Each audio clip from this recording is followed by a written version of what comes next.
परिवार को खत्म करने वाले के मन में क्या था?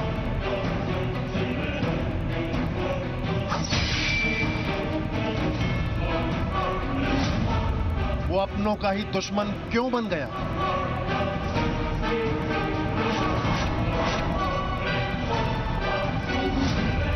चौदह कत्ल के बाद अपनी जान लेने वाले की सोच क्या थी?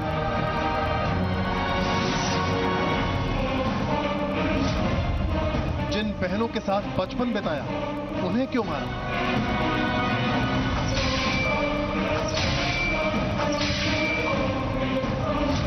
जन्म देने वाले मां बाप को मौत के घाट क्यों उतारा?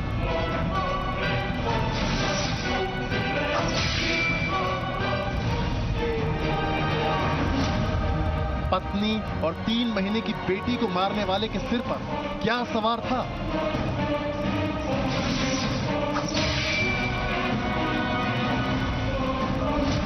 गोश्त काटने वाले हथियार से परिवार का कत्ल क्यों?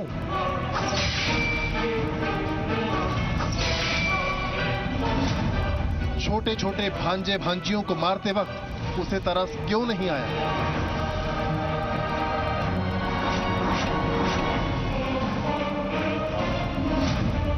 थाने के कत्लेआम का सच क्या है?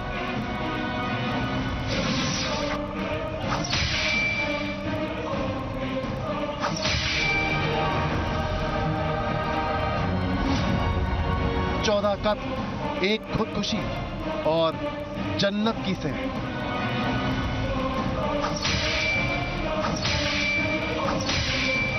बताएंगे आपको क्या है पूरी कहानी।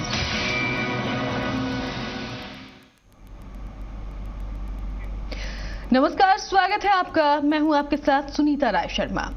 मुंबई के पास ठाणे में अपने ही परिवार के 14 लोगों को मौत के घाट उतारकर खुदकुशी करने वाला हसनैन नाम का शख्स, उसने जो किया उस पर यकीन कर पाना अभी तक मुश्किल। अब हसनैन की बहन इस मामले में अहम कड़ी है जो इस हमले में बच गई थी, और हंसते खेलते परिवार को मौत के घाट उतारने में जन्नत की सैर की जो नई थ्योरी सामने आई है, उसने पुलिस और हर सुनने वाले के होश उड़ा दिए हैं।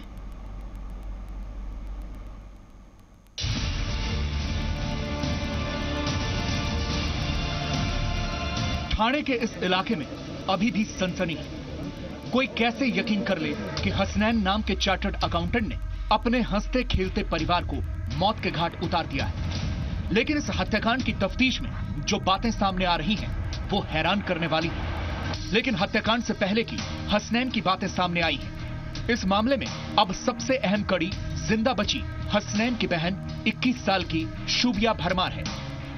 सूत्रों के मुताबिक शूबिया ने पुलिस को बताया है कि हसनैन ने जब उन्हें घर पर आने का न्योता दिया था तो यह भी कहा था कि वो घर पर अकेले आए, जीजा को लेकर न आए। इससे पता लगता है कि हसनैन सिर्फ परिवार के सदस्यों को ही अपने घर पर इकट्ठा करना चाहता था। हसनैन ने जो किया उसे सुनकर किसी की भी रूह कांप जाए। जो घटनाक्रम सामने आया है उसके मुताबिक हसनैन वरेकर ने गोश्त काटने वाले चाकू से ऊपर के कमरे में सो रही अपनी पत्नी और बच्चों की हत्या की। इसके बाद नीचे हॉल में माता पिता और बहनों के बच्चों को मारा। फिर बगल के कमरे में सो रही बहनों पर हमला किया। लेकिन घायल शूबिया तब तक जाग चुकी थी और उसने खुद को एक कमरे में बंद कर लिया। इसके बाद हसनैन वरेकर ने फांसी लगाकर आत्महत्या कर ली। इससे पहले कि आप ये सुने कि हसनैन के 14 कत्ल और फिर खुदकुशी करने के पीछे जन्नत की सैर का रहस्य है, पहले ये देख लीजिए कि उसने किस बेरहमी से एक एक करके अपने हंसते खेलते परिवार को उजाड़ कर रख दिया और बारी बारी से सबका कत्ल किया। हसनैन ने अपने परिवार के जिन 14 लोगों का कत्ल किया, उनमें उसकी पत्नी जबीन हसनैन वरेकर, उम्र 28 साल, पिता अनवर वरेकर, उम्र 65 साल, मां असगरी अनवर, उसकी बेटी मुक्तशिरा हसनैन वरेकर, उम्र 6 साल, 3 महीने की एक बच्ची उमैरा हसनैन वरेकर, 35 साल की बहन शबीना शौकत खान, 12 साल की भांजी अनस शौकत खान, 16 साल की एक और भांजी सादिया शौकत खान, 5 साल का भतीजा अल हिसन शौकत खान, 30 साल की बहन बतूल अनवर वरेकर, 28 साल की बहन मारिया अरफान फक्की, 7 साल का भांजा उमेर अरफान फक्की, 4 साल का भांजा यूसुफ अरफान फक्की और 5 महीने की भांजी आरसिया सोजेफ भरमल शामिल है। हादसे में जिंदा बच गई हसनैन की बहन शुबिया और इलाके के लोगों ने बताया कि वो जादू टोने में भरोसा करता था। शुबिया के मुताबिक वो फैमिली के साथ जन्नत की सैर का सपना देखता था। पिछले कुछ वक्त से काला जादू और बाबाओं के चक्कर में पड़ गया था। वो ठाणे के आनंद नगर इलाके में परदेसी बाबा की दरगाह पर कई घंटे बिताता था। तो मुमकिन है कि वो भी दरगाह में जाता होगा। सूत्रों के मुताबिक हसनैन अपने कुछ दोस्तों से ये भी कहा करता था कि वो अपने पूरे परिवार के साथ जन्नत की सैर पर जाएगा, जिससे उसकी सारी परेशानियां खत्म हो जाएंगी। ठाणे के अस्पताल में भर्ती हसनैन की बहन ने बताया कि उस रात हसनैन ने उन सभी को खाने पर बुलाया था और अकेले आने के लिए कहा था और पति को भी साथ नहीं लाने के लिए कहा था। हसनैन ने कहा था कि हम सब काफी लंबे वक्त से नहीं मिले हैं। इलाके के लोगों को अभी भी यकीन नहीं है कि हसनैन ऐसा कर सकता है। ऐसा कुछ नहीं ना, वो घर में कुछ टेंशन ही नहीं था। जॉब पे जाता था ना, रात में 11:30 बजे भी सब उधर हंसी मजाक की चालू थी। कुछ नहीं, हर मसला मुझे बता देते हम लोग। अगर कुछ होता था तो वो हल हो जाता था, वो आपसी मसला रहता था। पुलिस अभी पुख्ता तौर पर कुछ नहीं कह पा रही है। उसको पूछा आपको खाना खाने के लिए किसने बुलाया था? वो बोले मेरे भाई ने मेरे को बुलाया खाना खाने के लिए। सबको भाई ने बुलाया था, खाना खाया। तो मैं बोले मम्मी पापा के साथ कुछ झगड़ा बिगड़ा हो गया था। वो बोलते मम्मी पापा के साथ कुछ झगड़ा बिगड़ा नहीं था।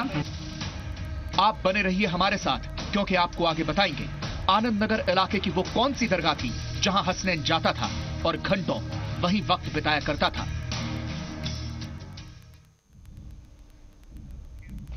दरअसल पुलिस इसी एंगल पर काम कर रही है कि हसनैन ने अपनी बहनों को ऐसा क्यों कहा था कि वो अकेली घर पर आए। पुलिस फिलहाल 3 एंगल पर काम कर रही है। चौंकाने वाला एक खुलासा ये भी कि हसनैन ने हत्याकांड से पहले अपने जीजा को एक व्हाट्सएप मैसेज भेजा था। इसमें लिखा था कि वो जल्द ही एक सरप्राइज देगा।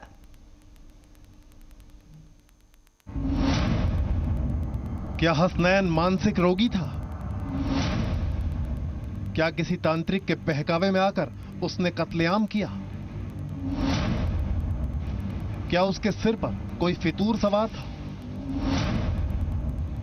क्या वो बड़े कर्ज की वजह से परेशान था? ठाणे में पूरे परिवार का बेरहमी से खात्मा करने वाले हसनैन ने आखिर ऐसा क्यों किया, ये बताने के लिए अब कोई मौजूद नहीं है।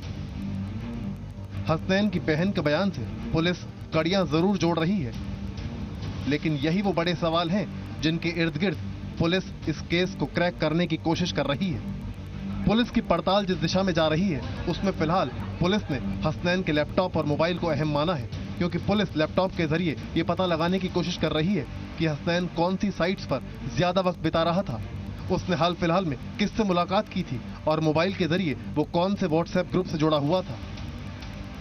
पुलिस की तफ्तीश अभी जारी है। सूत्रों के मुताबिक पुलिस भी इस बात से इनकार नहीं कर रही है कि हसनैन ने परिवार के साथ जन्नत की सैर पर जाने का सपना देखा था। उसने इस हत्याकांड को उसी सपने को सच करने के लिए अंजाम दे डाला। पुलिस को यह भी पता चला है कि जब उसके घर में कोई बीमार होता था तो वो तांत्रिक की दी हुई चीजें खिलाता था, जिन्हें उसे मंत्र फूंक कर दिया जाता था। इसके बारे में उसको मिलने वाले कौन थे, उसके ऊपर क्या टाइप के इन्फ्लुएंसेस थे, इसकी सभी की जांच की जा रही है। कौन से लोग उसको मिलने वाले थे, क्या टाइप के लोगों से कांटेक्ट में रहता था, इन सभी बातों का हमारा इन्वेस्टिगेशन चल रहा है। बकरों की कुर्बानी देने के लिए इस्तेमाल होने वाला यही वो चाकू है जिससे हसनैन ने एक के बाद एक अपने परिवार वालों को मौत के घाट उतारा। लेकिन पढ़े लिखे और सीए फर्म में अकाउंटेंट की नौकरी करने वाले हसनैन वारेकर ने क्यों अपनों का ही कत्ल इतनी बेरहमी से कर दिया, ये सवाल अभी भी बना हुआ है।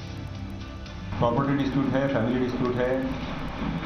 ये जो हसनैन वारेकर है, इनका कोई साइकोलॉजिकल डिसऑर्डर का कोई प्रीवियस हिस्ट्री है या नहीं, इसके भी बारे में इन्वेस्टिगेशन चल रहा है।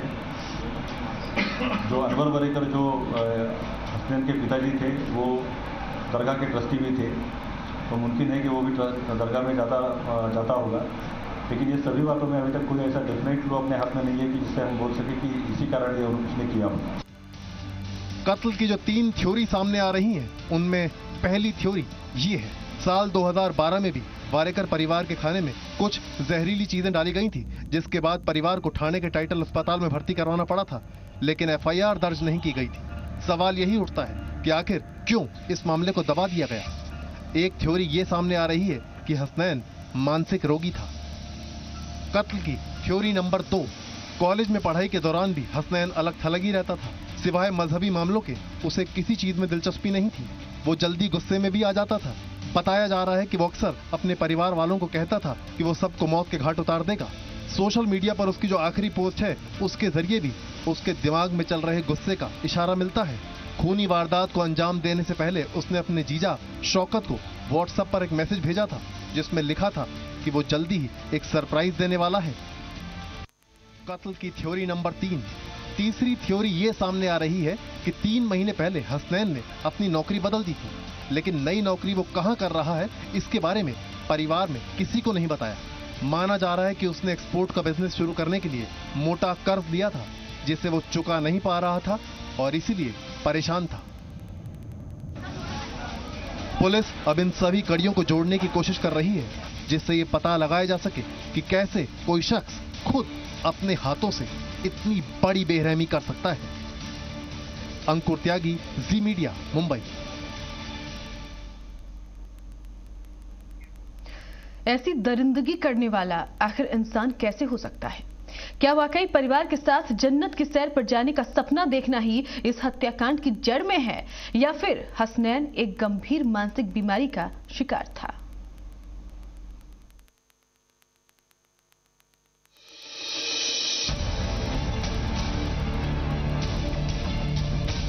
हसनैन ठाणे के आनंद नगर इलाके के जिस दरगाह में जाता था, जी मीडिया की टीम वहां भी पहुंची। बाबा परदेसी नाम की दरगाह में हसनैन का मिलना जुलना कई तांत्रिकों और बाबाओं के साथ था। हालांकि दरगाह के मैनेजमेंट का कहना है कि इस कत्लेआम और दरगाह को एक साथ जोड़ना सही नहीं है। कभी लगा नहीं, कभी ना लगा बच्चे के बारे में, कभी बोले भी ना उसके बारे में क्या बच्चा ही कर सकता है ऐसा। सवाल ये भी है कि अपने परिवार के 14 लोगों को बेरहमी से मारने वाला हसनैन क्या साइकोटिक ब्रेकडाउन का शिकार था? साइकोटिक ब्रेकडाउन वो स्थिति होती है जिसमें इंसान अपना आपा खो देता है, उसे अपने पराये में कोई फर्क दिखाई नहीं देता है और उसमें किसी अपने के लिए लगाव खत्म हो जाता है। साइकोटिक ब्रेकडाउन में इंसान पर शैतान सवार हो जाता है। ऐसा अचानक नहीं होता और इंसान अंदर ही अंदर काफी वक्त तक घुटता रहता है। इस स्थिति में ऐसा महसूस होता है कि उसकी परेशानी का कोई हल नहीं है और न ही कोई उसकी मदद कर सकता है। इस तरीके से ये लोग मानसिक तरीके से एकदम परेशान रहते हैं, एकदम डिस्टर्ब रहते हैं। हाँ, और ये एक किस्म का साइकोटिक ब्रेकडाउन मैं कहूँगा। अब क्या वाकई हसनैन साइकोटिक ब्रेकडाउन का शिकार था, या फिर इस झकझोर देने वाले हत्याकांड के पीछे जन्नत की सैर का सपना ही जिम्मेदार है?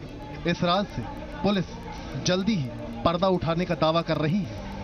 सोनल सिंह के साथ नित्यानंद शर्मा, जी मीडिया, मुंबई। अब बात करेंगे कोटा की। कोटा में नवदुर्गा महायज्ञ के लिए ड्राई फ्रूट्स, बिस्किट्स और चॉकलेट के मंदिर बनाए गए हैं। मेवा से मंदिर बनाने के लिए बाहर से कलाकार बुलाए गए हैं। महायज्ञ के लिए चॉकलेट और मेवा के मंदिर बनाने में 80 कलाकारों की टीम लगी हुई है।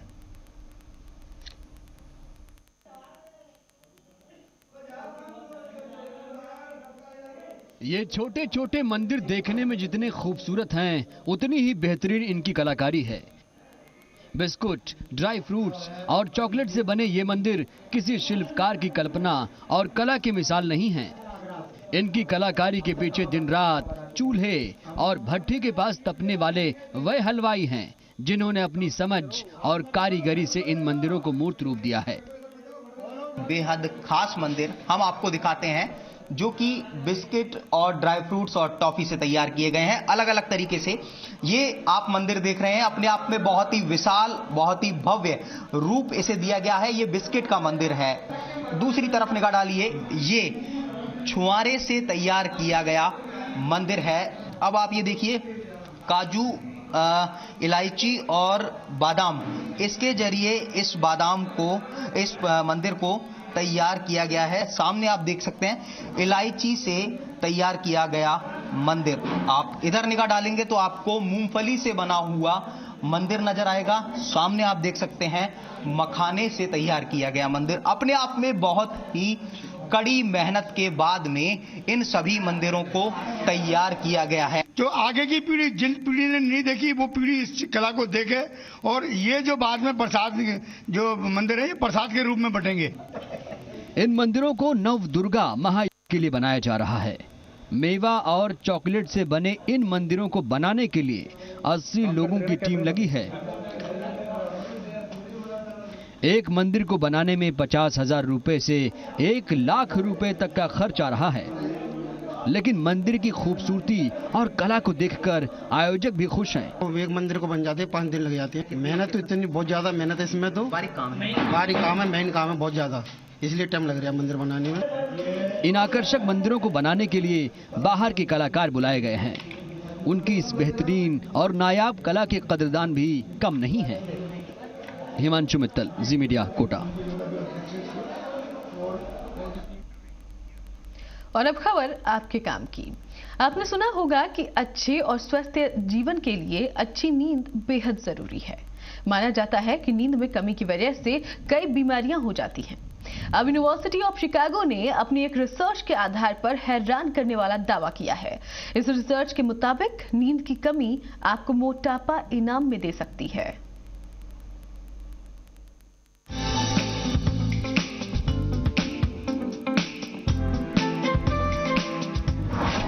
नींद की कमी का मोटापे वाला कनेक्शन। कम सोए तो इनाम में मिलेगा मोटापा। अमेरिका की यूनिवर्सिटी ऑफ शिकागो ने एक रिसर्च में खुलासा किया है कि जो लोग कम सोते हैं उनके खाने पीने की आदतों में कुछ बदलाव होते हैं। ये बदलाव आपको मोटापा इनाम में दे सकते हैं। यूनिवर्सिटी ऑफ शिकागो के रिसर्च के मुताबिक नींद में कमी से शरीर में केमिकल की मात्रा में बढ़ोतरी हो जाती है। इस केमिकल की वजह से ज्यादा खाने से दिमाग को संतुष्टि मिलने लगती है। इतना ही नहीं, इस केमिकल की वजह से हाई कैलोरी वाला खाना जैसे कुकीज, कैंडी, चिप्स खाने की इच्छा बढ़ जाती है। रिसर्च के मुताबिक जो लोग कम खाते हैं, अगर उन्होंने दिन भर के लिए जरूरी कैलोरी का 90% खाना 2 घंटे पहले ही खाया है तो उन्हें फिर खाने की इच्छा होने लगती है। रिसर्च के मुताबिक नींद में कमी की वजह से खाने की आदतों में बदलाव दोपहर और शाम के वक्त ज्यादा देखने को मिला। यूनिवर्सिटी ऑफ शिकागो ने यह दावा 20 साल की उम्र वाले 14 युवक और युवतियों की नींद और उनकी आदतों के आधार पर किया है। ब्यूरो रिपोर्ट, जी मीडिया।